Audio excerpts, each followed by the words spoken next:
Imagina esta conversa nun grupo de WhatsApp. Tía, viches a story que subiu Marta? Sí, e Lucas le respondió con un fueguito. Ui, estou segura de que é o seu crush. Si, é que eu xipeo moitísimo a estes dous.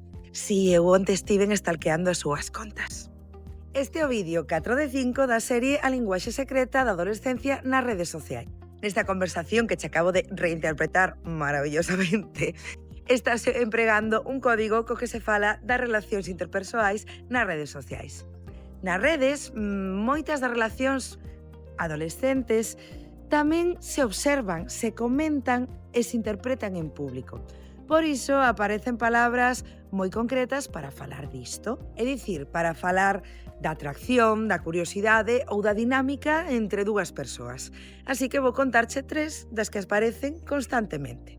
Crush. Esta, super conocida tamén, crush é a palabra que se emprega para falar da persoa que lle gusta. Non significa necesariamente que exista unha relación. Pode ser simplemente alguén que che chama atención, por exemplo, ese actor é o meu crush, esa cantante é a miña crush. Logo temos a palabra shipear. Shipear ven da palabra relationship. Sí, un inglés fantástico. Shipear utilízase cando outras persoas queren que dúas persoas acaben sendo parella. Por exemplo, eu shipeo a Marta e Lucas ou a Marina e a María, las dos M's. É dicir, gustaríame que esas dúas persoas estiveran xuntas. E por último, a palabra stalkear. Stalkear significa ver o perfil dunha persoa nas redes sociais durante tempo. Pode ser ver fotos antigas, stories ou publicacións. Por exemplo, estiven stalkeando o Instagram de Sabela Salgueiro.